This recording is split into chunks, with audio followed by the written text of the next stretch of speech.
Hello everyone, कैसे हैं आप सभी। होप कि आप सभी अच्छे होंगे, अच्छे से अपनी तैयारी भी कर रहे होंगे। तो लास्ट वीडियो में मैंने आपको सोलर सिस्टम के बारे में काफ़ी सारी चीज़ें बताई थी। मतलब जैसे कि head of the solar system कौन है? सन। लेयर्स होती हैं, सन की कंपोजिशन क्या है, मतलब कि सन किस किस से मिलकर के बना है, हाइड्रोजन, हीलियम और कुछ अन्य गैसेस, मतलब कुछ अदर गैसेस भी हैं।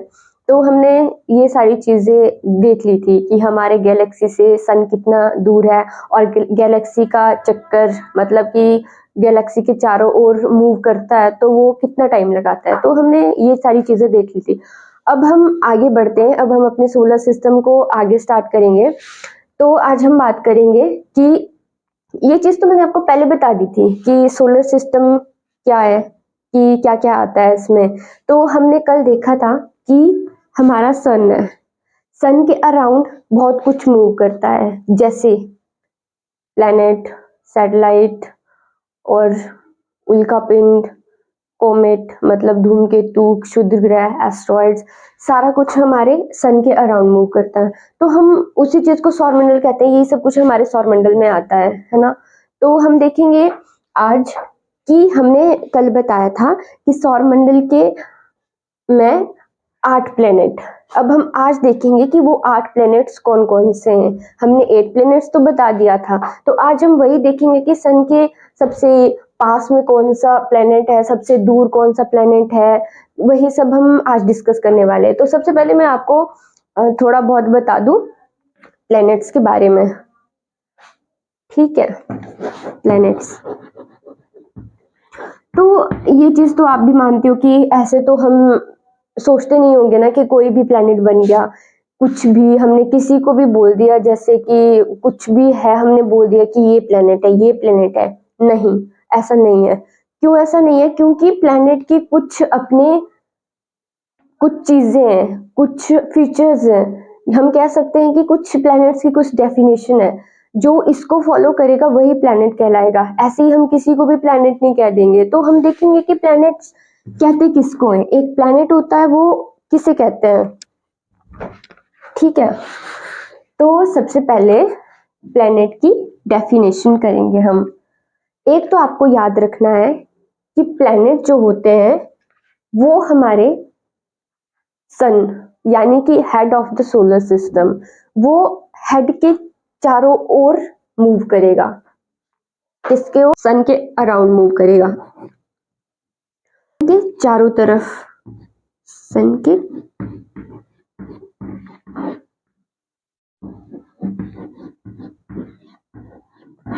के चारों ओर मूव करते हैं प्लेनेट की। एक बात तो ये है, हम किसे कहेंगे, एक खास बात उसमें ये होनी चाहिए कि वो प्लेनेट जो भी है, अभी हम उसको प्लेनेट नहीं कहेंगे। अगर कोई चीज है हमारे पास, कोई सेलेस्टियल बॉडी है, अगर वो सन के अराउंड मूव कर रही है, जैसे ये सन है, अगर ये इसके अराउंड मूव कर रही है तो ये हमारे पास प्लेनेट है। अभी तो इसकी एक ही है, अब जरूरी नहीं है कि सन के अराउंड मूव करेगा तो ये प्लेनेट ही होगा, कुछ और भी चीजें हैं जो होना जरूरी है। दूसरा है कि इसका डेफिनेट मास होना चाहिए। डेफिनेट मास किसका? ये चीज है हमारे पास, ये सेलेस्टियल बॉडी है कोई, ये मूव भी कर रहा है, इसका डेफिनेट मास भी है, और ये गोल होना चाहिए। डेफिनेट मास और इसकी शेप गोल होनी चाहिए, ठीक है, गोल। और एक सबसे इंपॉर्टेंट बात है कि अगर ये सन है और ये कोई सेलेस्टियल बॉडी है, ये चारों ओर घूम तो रहा है, ठीक है, इसका अपना डेफिनेट मास भी है और ये गोल भी है। तो सबसे इंपॉर्टेंट बात आती है कि जब ये घूम रहा है, जब इसके चारों ओर घूम रहा है, तो इसका एक डेफिनेट पाथ होना चाहिए। तो ये हमेशा ऐसे ही घूमना चाहिए, ये नहीं है कि कभी ऐसे जा रहा है, कभी ऐसे जा रहा है, कभी ऐसे जा रहा है। अगर ऐसे ऐसे ऐसे ऐसे होगा, किसी कहीं और प्लेनेट में जाके ओवरलैप करेगा तो उसे हम प्लेनेट नहीं कहते हैं। तो हमने देखा कि उसका एक डेफिनेट ऑर्बिटल पाथ होना चाहिए, डेफिनेट ऑर्बिटल पाथ।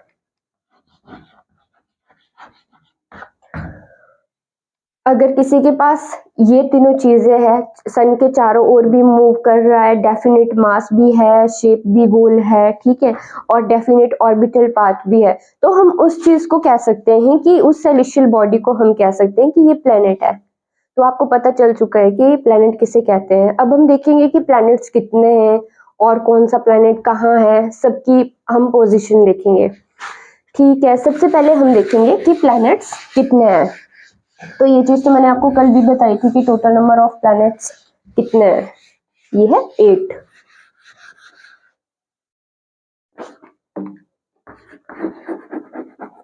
प्लैनेट्स कितने हैं? 8। ये हमारे पास सन है, ये हमारा, ठीक है, सन है। और हमें पता है कि जितने भी प्लैनेट्स हैं वो सारे हमारे सन के अराउंड मूव करते हैं। तो फर्स्ट प्लैनेट जो हमारा सन के सबसे पास में है वो है, चलो मैं इंग्लिश में लिख देती हूँ ना, मरकरी। स्पेस कम है ना तो मैं थोड़ा शॉर्ट ही लिखूंगी, ठीक है, मतलब ऐसे बोल दूंगी तो आपको पता लग ही जाएगा। मरकरी, वीनस, या तो फिर लिख ही देती हूँ मरकरी, वीनस, ठीक है। थर्ड अर्थ,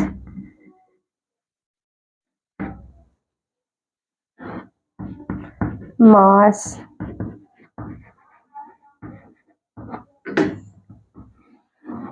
जुपिटर,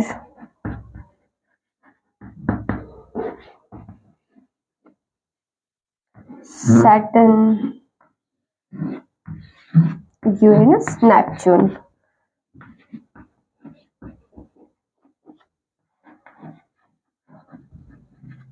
और ये वाला नेपच्यून। तो हमने देखी 8 प्लैनेट्स, ठीक है। मार्स, सबसे पहले हमने देखा Mercury, Venus, Earth, Mars, Jupiter, Saturn, Uranus, Neptune, ठीक है। तो ये है बुध, शुक्र, पृथ्वी, मंगल, जुपिटर, बुध शुक्र पृथ्वी मंगल, बृहस्पति, शनि, अरुण, वरुण, ठीक है। तो हमने क्या देखा, हमने देखा कि जितने भी सारे प्लैनेट्स हैं वो सन के अराउंड मूव करते हैं। और प्लैनेट्स कितने हैं? 8 प्लैनेट है। कौन से? Mercury, Venus, Earth, Mars, Jupiter, Saturn, Uranus, Neptune, ये 8 प्लैनेट है। तो अभी आपको पता चल रहा होगा कि ये देखो, सूर्य के सबसे पास कौन सा है? बुध, यानी कि मरकरी। और सूर्य से सबसे ज्यादा दूर कौन सा है? नेपच्यून। सबसे ज्यादा दूर है नेपच्यून, यानी कि वरुण, ठीक है। सबसे पास में बुध है, सबसे दूर में नेपच्यून है, मरकरी और नेपच्यून। फिर हम थोड़ा सा इनका ऑर्बिटल पाथ देख लेते हैं कि ये कैसे मूव करते हैं।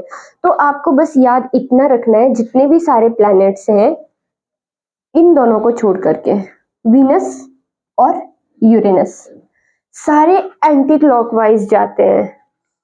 तो आपको याद क्या रखना है कि वीनस एंड नेपच्यून, वीनस और नेपच्यून, इनका जो ऑर्बिटल मूवमेंट होती है, ऑर्बिटल पाथ है इनका, वो क्लॉकवाइज है, क्लॉकवाइज, यानी कि ये पूरब से पश्चिम घूमते हैं। क्लॉक कैसे होती है? ये हमारी घड़ी है, हम इसे मान लेते हैं, ठीक है। घड़ी की सुई यहाँ होती है 12 पे, ठीक है।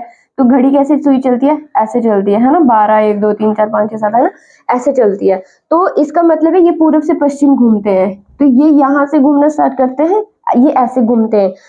कौन से? फर्स्ट से सेकंड, मतलब प्लेनेट में आप स्टार्टिंग से देखोगे, स्टार्टिंग से सेकंड, और लास्ट से सेकंड, मतलब सेकंड लास्ट। सेकंड और सेकंड लास्ट, ये दोनों प्लैनेट हमारे पास ऐसे हैं जो क्लॉकवाइज घूमते हैं, मतलब पूर्व से पश्चिम की ओर घूमते हैं। और बाकी भी जितने हमारे प्लैनेट्स हैं, इन दोनों को छोड़ करके जितने भी प्लैनेट्स हैं हमारे पास, वो एंटी क्लॉकवाइज घूमते हैं। एंटी क्लॉकवाइज का मतलब है ये पश्चिम से पूर्व की ओर घूमते हैं। ठीक है, तो ये तो आपको याद रह ही गया होगा ना।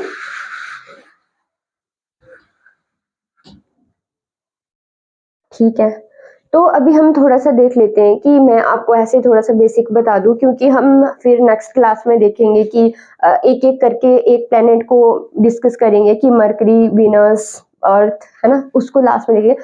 बट थोड़ा सा ये बात तो आपको याद होगी कि आपको पता चल ही रहा होगा कि मरकरी सबसे पास में है, नेपच्यून सबसे दूर है। ये क्या था, नेपच्यून। ठीक है, नेपच्यून सबसे दूर है। और एक बात, अर्थ के सबसे पास कौन सा है, वीनस यानी कि शुक्र। अर्थ के सबसे पास शुक्र है। और एक बात है कि जो मार्स और जुपिटर है, इनके बीच में एक पट्टी मतलब कि एस्ट्रॉइड्स की एक पट्टी रहती है। तो काफी बार एग्जाम में क्वेश्चंस आते हैं एस्ट्रॉइड, जिनको हम क्षुद्र ग्रह कहते हैं। ठीक है, एस्ट्रॉइड्स, इनके बीच में, किसके बीच में, काफी बार एग्जाम में क्वेश्चन आता है कि ऐसे कौन से प्लैनेट है जिनके बीच में, जिनके मध्य में एस्ट्रॉइड्स होते हैं यानी कि क्षुद्र ग्रह होते हैं। वो कौन से, मार्स और जुपिटर, मतलब मंगल और बृहस्पति ऐसे ग्रह हैं जिनके बीच में। और इसी एस्ट्रॉइड्स की वजह से ये दो पार्ट में डिवाइड हो जाता है, एक इस पार्ट में और दूसरा इधर। चार इस साइड आ गए, चार उस साइड आ गए। ठीक है, और इन्हीं चार प्लैनेट्स को इनर प्लैनेट कहते हैं। तो क्वेश्चन ये भी आ सकता है कि इनर प्लैनेट कौन से हैं और आउटर प्लैनेट्स कौन से हैं। आउटर प्लैनेट्स, ठीक है, इनर प्लैनेट में आएगा आपका मरकरी, वेनस, अर्थ, मार्स। और आउटर प्लैनेट में आएगा जुपिटर, सैटर्न, यूरेनस, नेपच्यून। दो पार्ट में डिवाइडेड होते हैं, एक इनर प्लैनेट और एक आउटर प्लैनेट। इनर प्लैनेट हमारे पास मरकरी, वीनस, अर्थ और मार्स, ये हमारे पास इनर प्लैनेट है। और अगर आउटर की बात करें तो आउटर, इनर प्लैनेट्स के बाद कौन से प्लैनेट्स आते हैं, आउटर। और आउटर में हमारे आते हैं जुपिटर, सैटर्न, यूरेनस, नेपच्यून। ये सारा हमारा आउटर प्लैनेट में आता है। ठीक है, तो मतलब बेसिक चीजें थोड़ा बहुत हो गई है, बाकी तो हमें देखना पड़ेगा कि मरकरी का क्या सीन रहता है, मतलब मरकरी, वीनस, अर्थ, है ना, सबका अलग अलग करके देखेंगे हम। तो आज की वीडियो में तो बस इतना ही। होप कि आपको वीडियो अच्छी लगी हो तो चैनल सब्सक्राइब कर दें, वीडियो लाइक कर दें। Thank you.